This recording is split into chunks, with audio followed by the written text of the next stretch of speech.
Mike and Leilani went to Pancakes by the Bay the next morning for pancakes and coffee. They got their usual table by the window.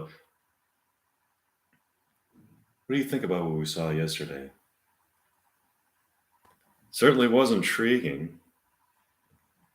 We've now seen a multidimensional object that opens up a realm of beauty and a multidimensional object that opens up a realm of hideousness. Yeah, they seem to be trying to conceal both the multidimensional object that opens a realm of beauty and the multidimensional object that opens up a realm of hideousness. Let's just order breakfast and talk about something else for now. That'd be nice. Penelope, the waitress, takes her order. How can I help you? I love the Bayside griddle cakes with extra butter and some of your strawberry maple syrup along with a cup of Martin morning coffee. Coming right up, Mike. What's it going to be for you, Leilani? I love the paradise pancakes and a cup of succulent coffee. By the way, Leilana, how's that for you people? What's how's your writing project going for Coffee Lovers Monthly? It's going great.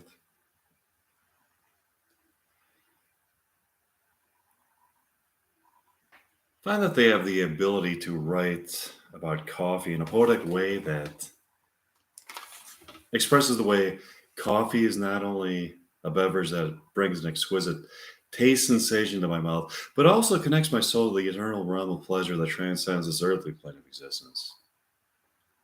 It's beautifully stated. All of a sudden, they look out the window and see the woman in the Corvette pull up again. She gets out of the car. She seems to be holding a new package. This package is also intriguing. From the newer distance is heard another woman screaming, "Get her! She's got the package." The woman gets back into her Corvette and drives off frantically. Wow, I wonder where she went to in her car. I wonder what's in the package.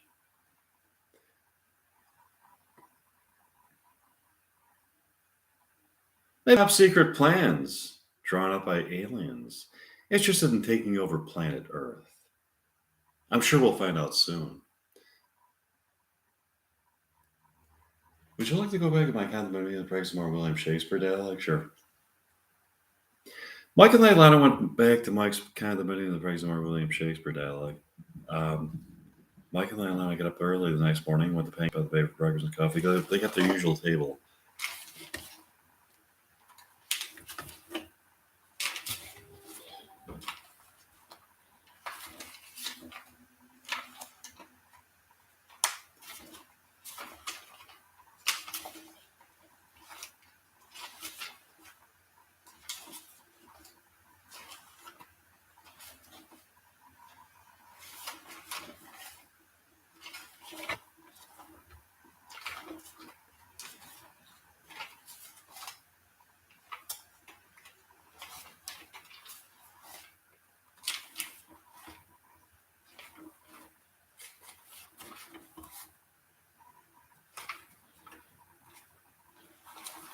By the window where they saw people, where they can look out at upon San Francisco people. Penelope, their favorite waitress, takes their order. How can I help you? Out the Bayside griddle cakes with strawberry syrup and butter, along with some hash browns and a cup of Mountain Morning Paradise coffee. I'll have it for you. What's going to be for you, Leilana? I'll have the savory crepes with butter and maple syrup, along with a cup of ocean morning coffee. I'll have that for you, people. That package is intriguing, isn't it? Yes, it sure is. Hey, look, Leilana. It's Ethan Hawke, the guy who portrays Ethan Hawke in the stage adaptation of Reality Bites, and the girl who portrays you, the Leilani character in the play. They approach them.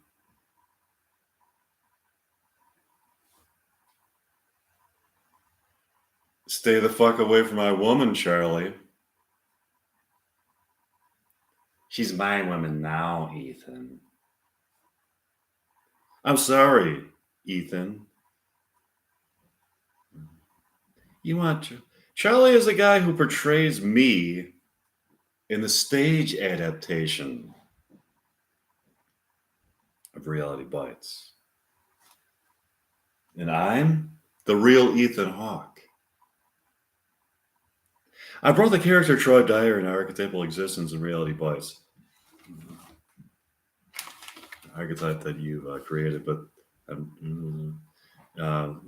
brought to life by Charlie.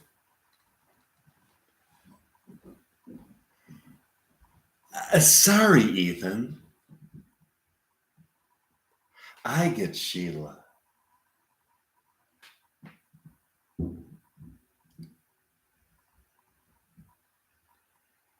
You'll have to find another woman, or perhaps maybe a prostitute, if you get desperate. No, sorry, Charlie. I'm going to kick the shit out of you. Yeah? Yeah, watch me. A bloody fight ensues. It gets bloody. Mike and Leilana look to each other. I can't watch this. Can you, Leilana? No, let's go back to your condominium, Price Mark William Shakespeare dialogue. Sure. Mike and Leilana went back to Mike's condominium, Price Mark William Shakespeare dialogue. Mike and Leilana said Mike's condominium overlooking the Golden Gate Bridge and beautiful Pacific Ocean, glimmering in the light of the moon, and start talking. Isn't it amazing that Ethan Hawke is in a fight with a guy who portrays him in the stage adaptation of Reality Bites? I think it shows not only the power of love, but the power of theater. Ethan Hawke brought Troy Dyer into existence in the archetypal realm where Reality Bites exists, and his portrayal was so convincing that he fully embodied the character to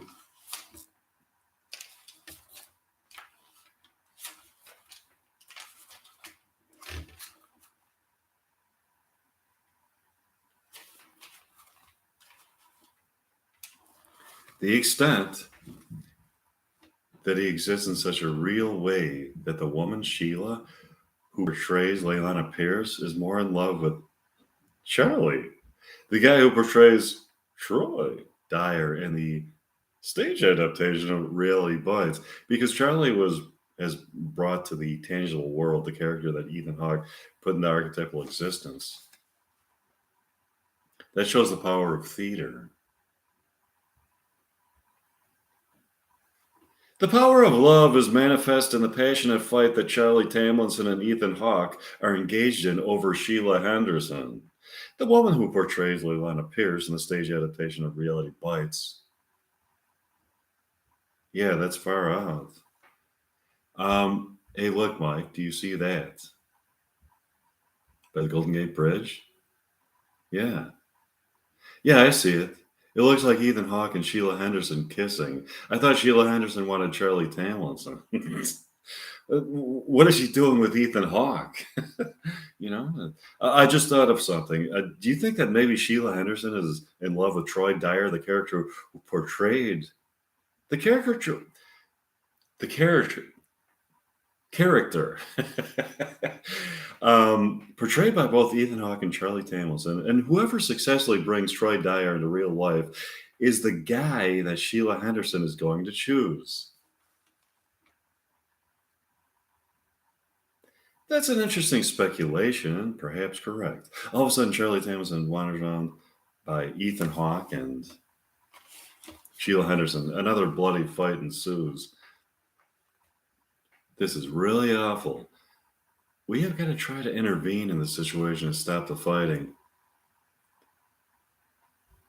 Do you have any ideas about what we can do about it? I just thought of something. We could put on a play at Pancakes by the Bay, which will be a state adaptation of Reality Bites.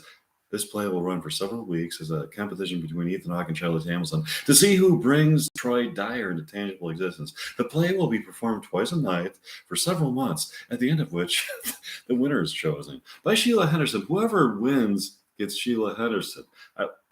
Excuse me. I love that idea. Do you want to go talk to them? Sure. Mike and Leilani go to talk to Ethan, Sheila, and Charlie. Hi, people. Hi, Mike. Hi, Mike. What are you doing here? Hi, Mike. Well, we're here because Leilani has an idea about how to decide who gets Sheila. What's your idea? We could put on a stage adaptation of Reality Bites of Pancakes by the Bay every evening for several months, twice an evening. The character Troy Dyer will be portrayed by Ethan in one performance and Charlie in the other performance. At the end of this series of performances, Sheila could decide who she really wants, which would be the guy who brings Troy Dyer most fully into tangible existence. That'd be perfect. I agree. Let's go out for it. Okay. We'll get this thing started. Would you like to go back to my condominium and practice some more William Shakespeare dialogue, Leilana? Sure. Mike and Leilana went back to Mike's condominium to practice some more William Shakespeare dialogue. Here's an excerpt from it. Wait a minute. Okay. Mike and Leilana thoroughly enjoyed performing their William Shakespeare dialogue.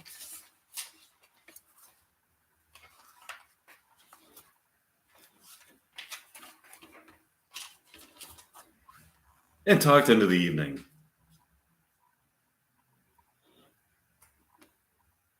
You're an amazing Shakespearean actress, Leilana. The fluency of your delivery and the way you identify with the dialogue are captivating. You embody the characters that you portray so fully that you take them to a level of transcendence whereupon art and life intermingle. Thanks, Mike. This is paradise for me, Leilana. Peace, love, romance, and William Shakespeare. The poetry of his writing and the way the words come to life through our performances and the feeling of being immortally in love with you. That was beautifully stated, Mike. You want to go to Pancakes by the Bay? Tomorrow? Sure. Mike and Leilani went to Pancakes by the Bay the next day and got their usual table booth by the window. Penelope, the waitress, takes their order. What's it going to be for you this morning? Give me the Bayside griddle cakes and a cup of mountain morning coffee. I'll have the scrumptious pancakes and a cup of mountain morning coffee. I'll have them for you. People all of a sudden, Mike and I look out the window and see the same woman pull up in her Corvette. She gets out of the car with a package in her hands and looks directly at them. She opens up the package and Mike and Leilani can see inside of it. In it, there seems to be an object of a color they have never seen before and a shape they have never seen. This object is an object that can only be seen from a plane of existence that is beyond the four dimensions of time and space. The woman then gets back in the car and drives away. Did you see that? Yeah, I wonder how we were able to see that object that usually can only be seen on higher planes of existence. I can explain that to you, Mike and Leilana. You have been enlightened by love. Your love is so strong that you can see beyond the stark and often unappealing realm of four-dimensional reality on this earthly plane of existence into an immortal realm of eternal human love. You now see the world in its full glory. Your love brings this world to life. That's great. I agree. Do you want to go back to your condominium as more dialogue by William Shakespeare and other people? Sure. Michael and Lana went back to Mike's condominium to practice more William Shakespeare dialogue. Some more dialogue. Here's an exit from it. Michael and Lana thoroughly enjoyed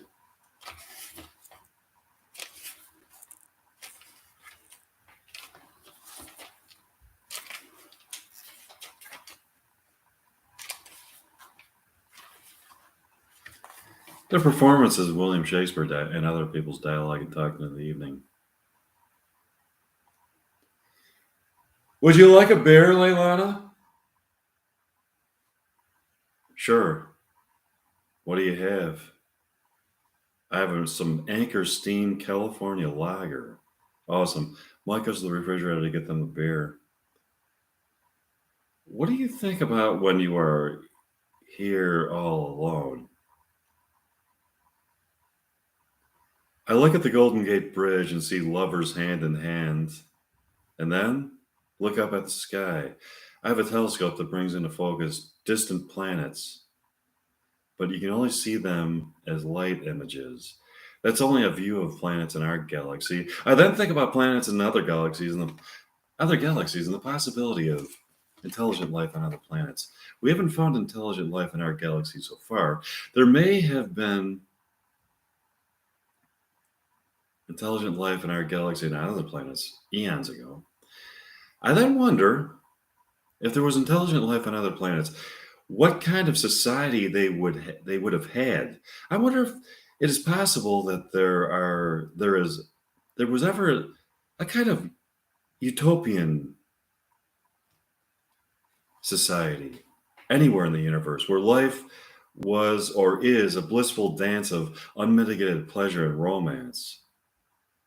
If so, I wonder if these pleasures are so acute that they transcend any earthly pleasures we can experience, placing souls forever suspended in a state of heightened sensory engagement.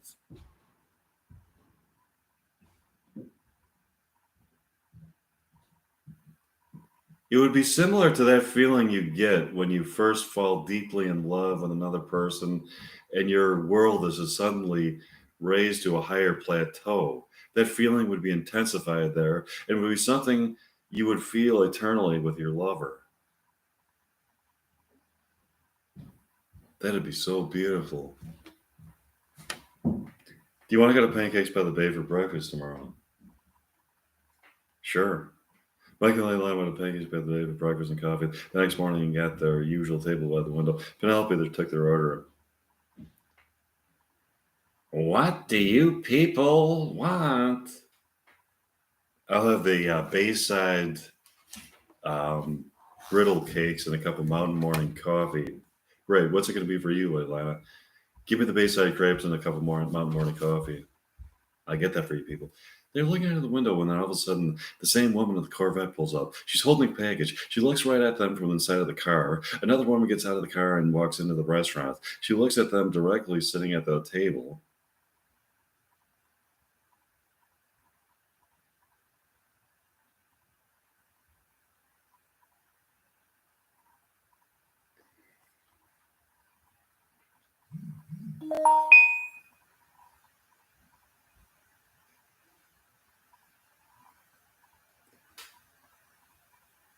Can you guess what's in this package?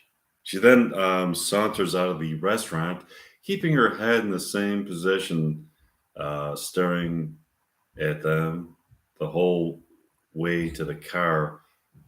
She screams and then laughs at a high volume, and the car races away. That was weird. Yeah. Would you like to go back to my condominium to practice some more dialogue? Sure.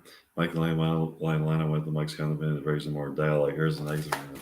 Need some William Shakespeare dialogue up.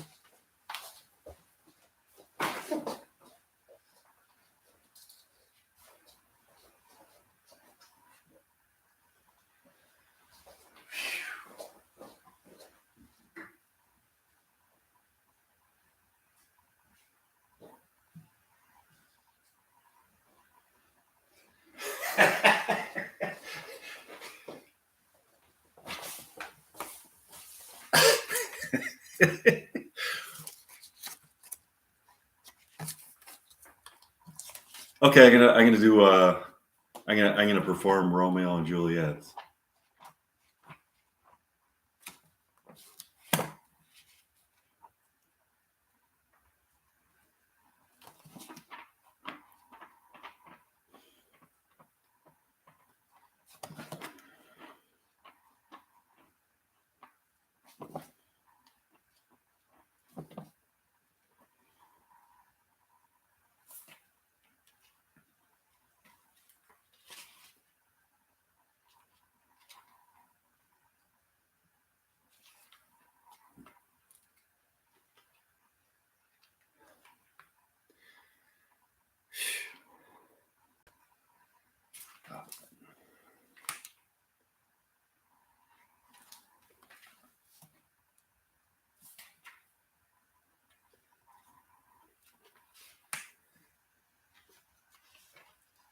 Act two, scene two, Capulet's Orchard. Enter Romeo. He jested, scars that never felt the wound. Enter Julia above the window. But soft! What light through yonder window breaks? It is the east, and Juliet is the sun. Arise, fair sun, and kill the envious moon, who is already sick and pale with grief, that thou her maid art more fair than she. Be not her maid, since she is envious. Her vestal ivory is but sick and green, and none but fools that wear it. Cast it off. Oh, it is my lady. Oh, it is my love. Oh, that you knew she were. She speaks, yet she says nothing. What of that? Her eye discourses. I will answer it. Two of the fairest stars in all of heaven, having some business there, do entreat her eyes till they twinkle in their spheres. Their spheres. What if her eyes were there? They in her head?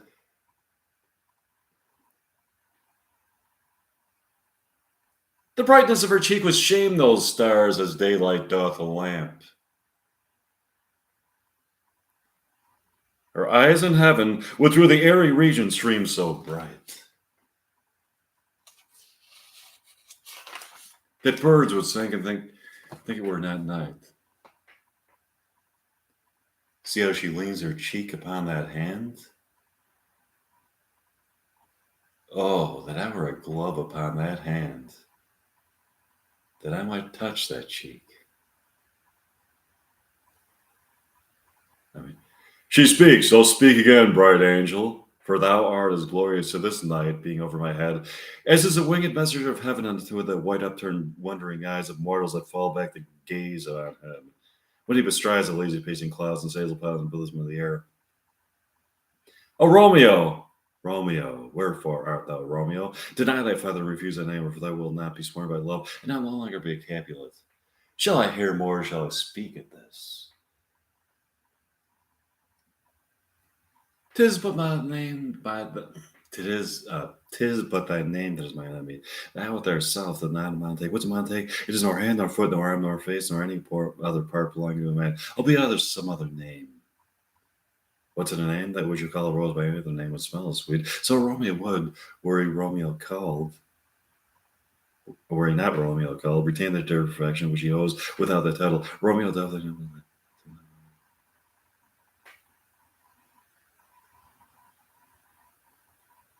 By whose direction foundst thou out this place? By love that first did prompt me to inquire.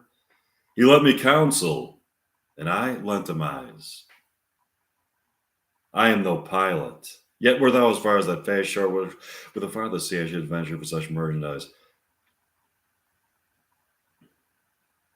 Lady, by yonder blessed moon, I swear, that tips with silver all those fruit tree tops.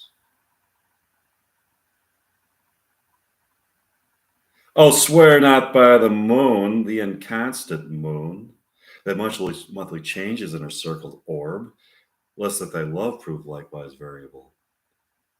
What shall I swear by? Do not swear at all. Or, if thou wilt, swear by thy gracious self, which is the god of my idolatry, and I'll believe thee. If my heart to love. Well, do not swear, although I join thee. I have no joy in this contract tonight. It's too rash, too unadvised, too sudden, too like the lightning which shall cease to be. One can say that it lightens, ere sweet good night. This bud of love, thy summer's ripening breath, may prove a beauteous flower when next we meet. Good night, as sweet repose and rest. Come to thy heart as I with mine. Oh, wilt thou leave me so unsatisfied?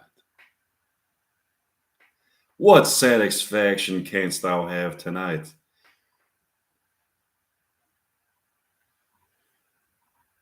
The exchange of thy love's faithful vow for mine. I gave thee mine, and yet I were to give again. Wouldst thou withdraw it? For what purpose, love? But to be frank,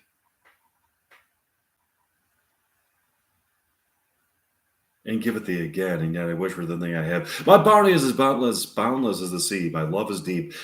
The more I give to thee, the more I have, for both are infinite.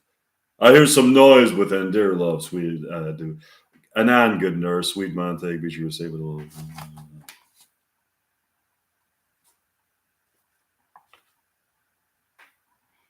1,000 times good night. 1,000 times the worst, I want that light. Love goes towards love as schoolgirls from their books, but love from love towards school with heavy looks.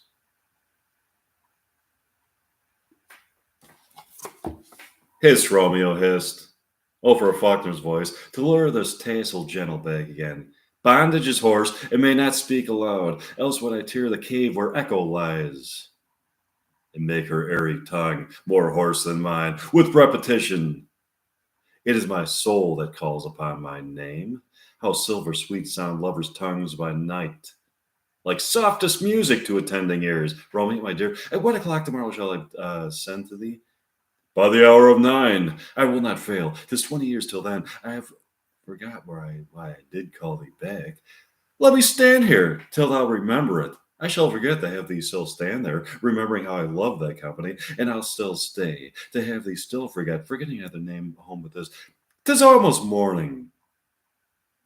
I would have thee gone, and yet no farther than a wanton's bird that lets it hop little from her hand, like a poor prisoner in his twisted gyves, with a silk thread plucks it back again. So loving, jealous of his liberty, I would have sweet, so would I. Yet I should kill thee with much cherishing. Good night, parting in such sweet sorrow, that I shall say good night till it be morrow. Sleep, dwell upon thine eyes, peace in thy breast. Would I were sleep and peace, so sweet the rest.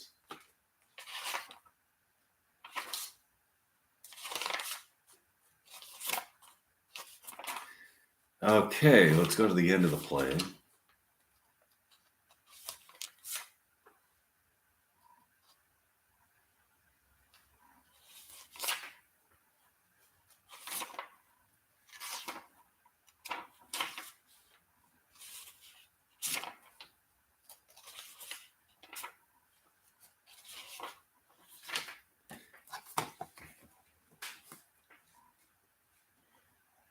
Give me that mattock and the wrenching iron. Hold, take this letter early in the morning. See thou deliver it to my father. Give me the light upon thy life, I charge thee. Whatever thou hearest or seest, stand all aloof, and do not interrupt me in my course. Why I descend into this bed of death is partly to behold my lady's face, but chiefly to take thee hence from her dead finger a precious ring. A ring that I must use in dear employment, therefore hence be gone. But if thou jealous dost return to pry, and what I have farther shall intend to do, by heaven, I will tear thee joint by joint, and strew this hungry churchyard with thy limbs. The time and my intents are savage wild, more fierce and more inexorable far than empty tigers or the roaring sea.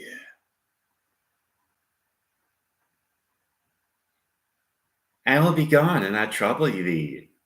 So shalt thou show me friendship, take thou that. Live and be prosperous, and farewell, good fellow. For all the same, I'll hide thee hereabout. He looks, I fear, and on intense I doubt. Thou detestable maw, thou womb of death, gorged with the dearest morsel of the earth. Thus I enforce thy rotten jaws to open, and in despite I'll cram thee with more food. This is that banished haughty Montag that murdered my love's cousin, which with grief is exposed the fair creature dies. And here to come to do some villainous shame. To the dead bodies I will apprehend them. Stop thy unhallowed toil, vile Montag. Excuse me.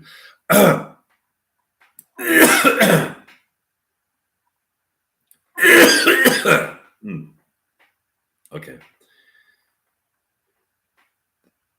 Can vengeance pursued further than death? Condemned villain, I do apprehend thee. Obey and go with me, for thou must die. I must indeed, and therefore came I hither, good gentle youth. Tempt not a desperate man, fly hence and leave me. Think upon these gone. Let them affright thee. I beseech thee, youth. Put not other by urging me be on. By heaven, I okay. Now I'm just going to go to the next page. Let's see. Um, um,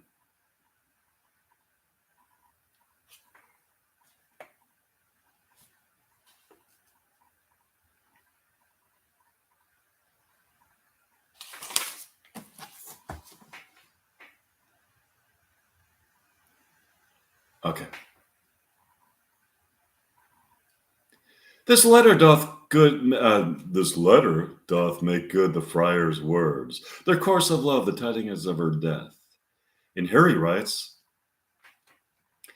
that he did buy a poison of poor apothecary, and therewithal came to this vault to die and lie with Juliet.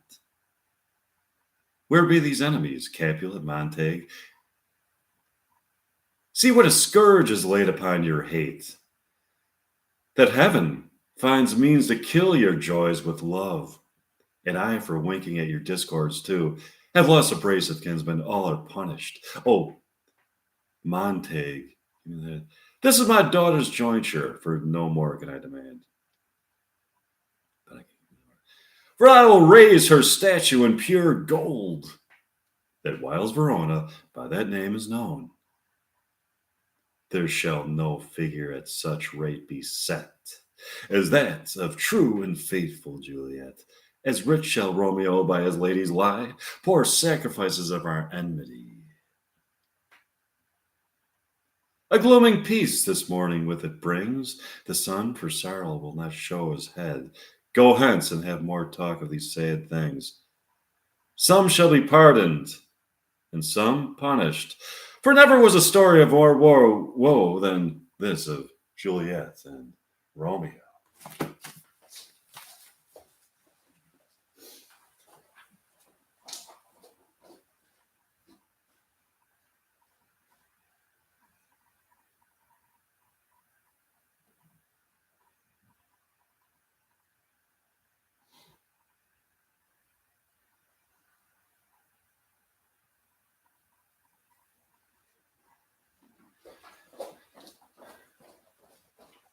All right, now I just thought of a really interesting idea. So, going back to the previously in the story when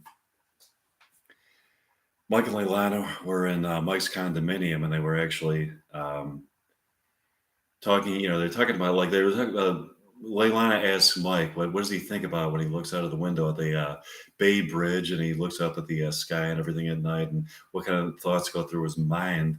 And Mike's, he's talking about how like he's wondering if there's like life on other planets and perhaps in other galaxies, and if so, if that the life forms and all the societies that these life forms have set up, if they're utopian societies or if they're kind of just like on Earth where there's a lot of chaos. But then so then after they have that conversation, then they decide to practice more dialogue. So they decided to, within the story that I wrote, because when I write these stories, some of these characters that I create, they actually become real characters. They're real characters in the archetypal realm where fiction exists. So these characters actually come to life in some kind of very real way. So they come to life, So an idea that I just had right now, or a few minutes ago, was that Mike and Leilana, within the realm where Reality Bites takes place, Reality Bites 2, my story, because it actually does become a real phenomenon within the realm of Reality Bites. So Reality Bites 2, in that realm where that story takes place, Mike and Leilana, so they perform some William Shakespeare dialogue. So then they're trying. They did Romeo and Juliet. So now they're trying to figure out what the kind of dialogue they want to do next. So in the realm that they're in right now, they can cross over into reality, and they could actually meet me, the person who actually wrote them, into fiction. So the characters that I've created they can materialize in this tangible world, on this plane of existence. They could actually materialize and assume human form and actually meet me in the flesh. So they actually have. Oh my God, they're right here. Hi, Leilana. Hi, Mike, that I created. Oh, hi, Mike. Hi, Mike. So how do you so you guys decided to perform the William Shakespeare dialogue. It sounded really good, and what were you thinking about? You were going to perform some more dialogue, right? Yeah, Mike. We were talking about that. We were thinking about like performing some of the dialogue that you wrote, not the dialogue that you wrote, the Reality Bites, but some of the other dialogue that you've written. Okay, yeah, that'd be good, Mike. Okay.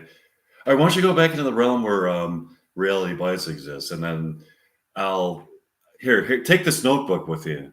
This is the notebook that I wrote the story in, and it's the story that became real in the archetypal realm where Reality Bites 2 exists. And by the way, I created you. Yeah, that's pretty interesting, Mike. That a writer can actually create a character that comes to life and actually materialize in the flesh here. And so where are we? What is this is Park Ridge, Illinois. Okay, so do you guys want to go back into fiction? No, sure, yeah. So okay, I'll see you later. So they're gone. Okay. So Mike and Leilana, the two characters that I created in the realm of fiction. They just came. They materialized for. They were in the basement here. They materialized for a few minutes, and after having finished, within the fictional realm, after having finished performing Romeo and Juliet, so they wanted some more dialogue to perform, dialogue that I wrote. So I gave them my notebook of recent things that I wrote. So they're going to perform it. So here we go. We're back in the realm of fiction with Mike and Leilana, and they're going to perform some. I'm just going to do some miscellaneous dialogue that I wrote recently. Let's see. Oh, wait a minute. Okay, there's something that I wrote called Another Reality that was pretty good. Okay.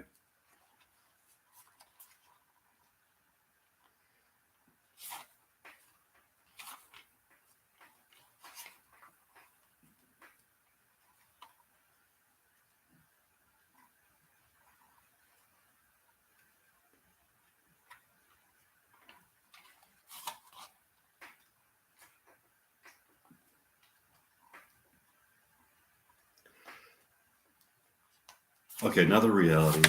Yeah, I'll do that one and then do a little bit more of the stuff. Um,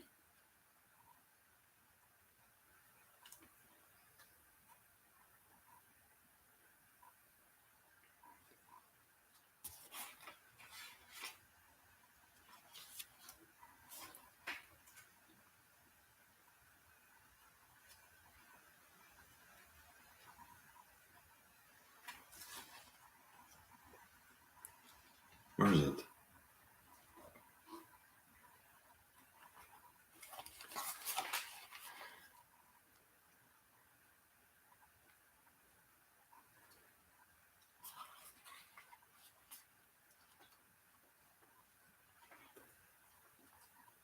Okay.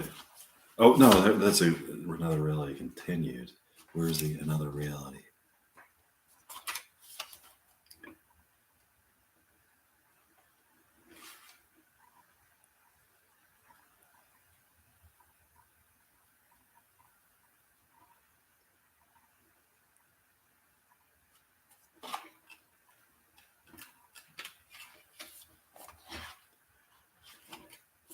Come on, where the fuck is it? Okay, where does? Okay, where the fuck is it?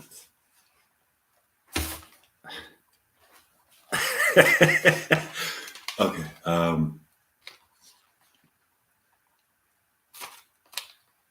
come on, where the fuck is it?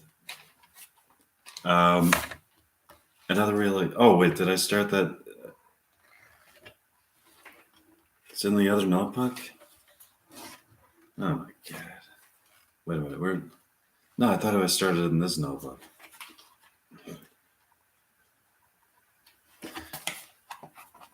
Let me.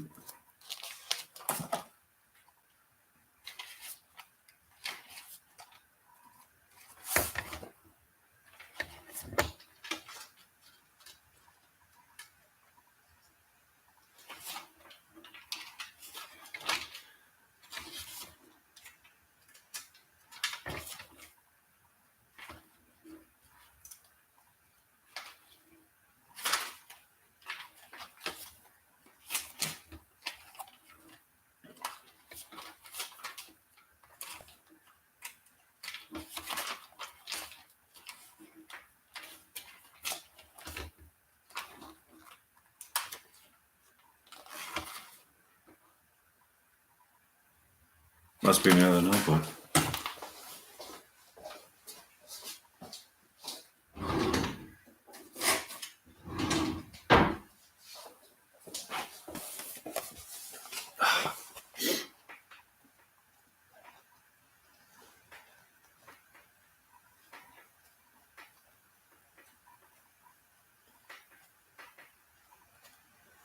Okay.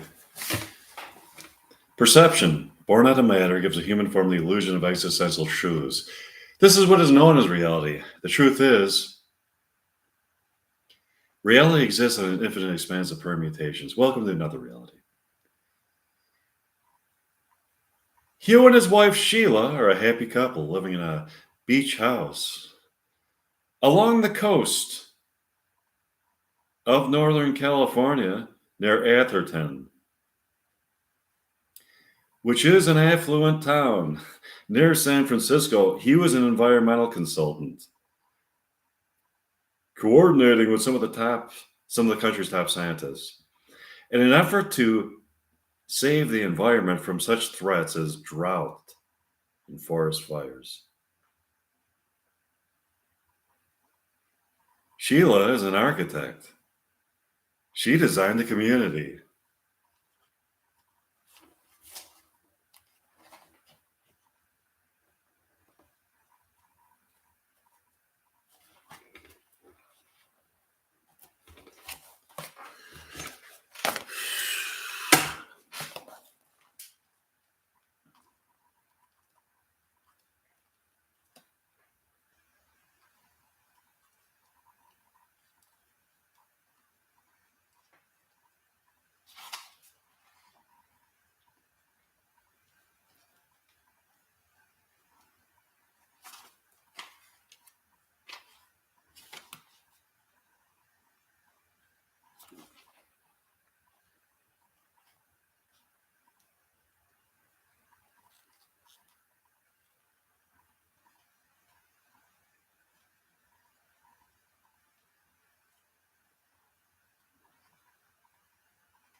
Fuck.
In suburban Los Angeles, that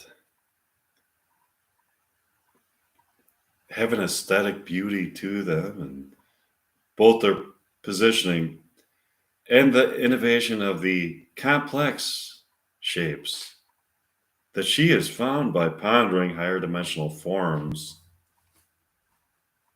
that have not been discovered by other people. They are eating dinner that night in their dining room. I think that we are making progress in our efforts to protect the environment. Yeah, I think that the environment is showing signs of stability. There is more work to do, however. This is a project that is going to take a while. You and Sheila go to bed for the evening. When they wake up, they are in the middle of nature with no civilization in sight. What? Where is everything? Where is our house, our town, our community, our civilization? Hugh and Sheila seem to have awoken to a world of pure nature. Any buildings, offices, homes, or abodes seem to have completely vanished, leaving them to flounder in a world that seems to have gone back to a time before civilization as we know it. What the fuck is going on? I don't fucking know. Where the fuck is everything? All of a fucking sudden, a fucking man named Mike walks up to them. Who the fuck are you? I'm Mike. Do you have any fucking idea what is going on?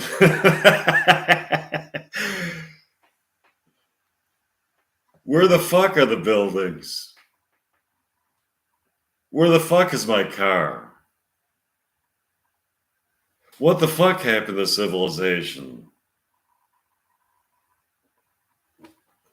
Civilization? That was just a fucking collective dream that we had as a human community. A fucking dream? There was a whole fucking lifetime of situations that took place. And what you are referring to is a fucking dream. It was stark and vivid. As stark and vivid as it was a fucking dream. It was a collective fucking dream that we entered into together. There is no fucking civilization. This is really far out. I thought what I was experiencing was the result of my fucking life. As it fucking turns out. Oh, okay. Now I got to get the other notebook out that has the rest of this dialogue that I wrote. This is a show that I'm doing called. Well, I mean, it's what you're seeing is reality bites too, but within that is another reality. Okay.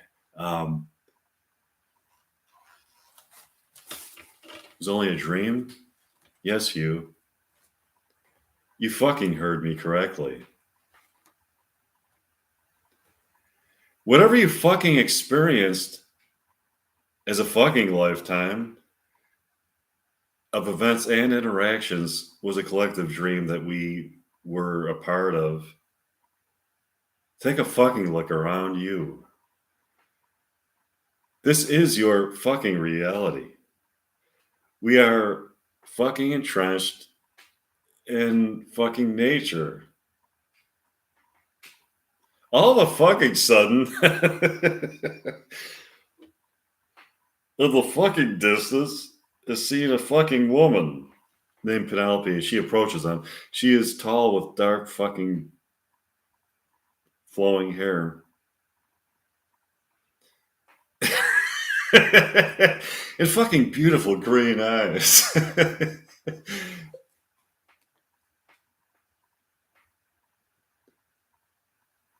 She's wearing a long purple gown that accentuates her curvaceous body. Good morning, people. I am Penelope, the goddess of fucking nature. You're the goddess of nature? Yeah, sure. No. Really, I'm the goddess of nature. The goddess of nature. Do you expect me to believe that? It's irrelevant whether or not you believe it. I am indeed the goddess of nature. Okay, I'll give you the fucking benefit of the doubt. What fucking brings you here? I fucking overheard your conversation. How did you fucking overhear our conversation? I have clairvoyance. I can see people and hear their conversations from long distances in both time and space. Wow. I came to tell you that what you are wrong about, or that you are wrong about this dream. You fucking have it in reverse. In what fucking way?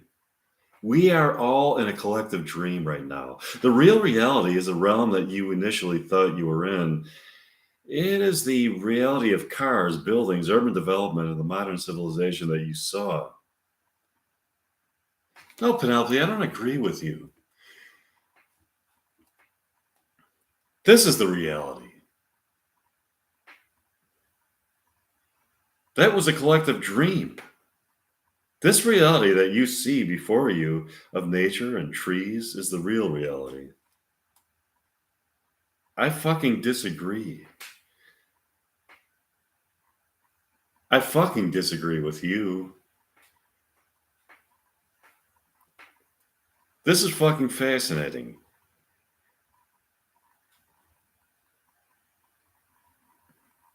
Here we are together in what is either a fucking dream or fucking reality, and debating which is the real reality. Maybe the real fucking reality is both the tangible reality that we thought we were in and the fucking dream states. Or maybe both are the dream state and dreams are the only fucking things that fucking exist. No, there's a fucking difference between tangible reality and the fucking dreams. This is a collective dream that we are in. The sensations that I feel and hear seem real to me. The dreaming human mind has the ability to manufacture a quasi reality that is so real that for a moment it seems real, but is indeed a dream. It is real in a sense, on some level, but it's not the reality that you perceive it to be. How do you know that the world of fucking dreams isn't just as real as the world of reality that we experience?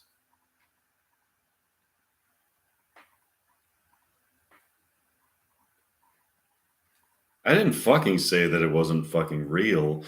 I implied that it is a different kind of reality. I still think that this is the real fucking reality. I don't agree. I don't agree with you. Here we are. Let's enjoy the beautiful natural landscape where there are no buildings or cars, only a beautiful variety of plant food and harvest to harvest, miles of terrain to explore, exotic animals to see, and wonder to behold. That is a great fucking plan. Is that okay? Okay.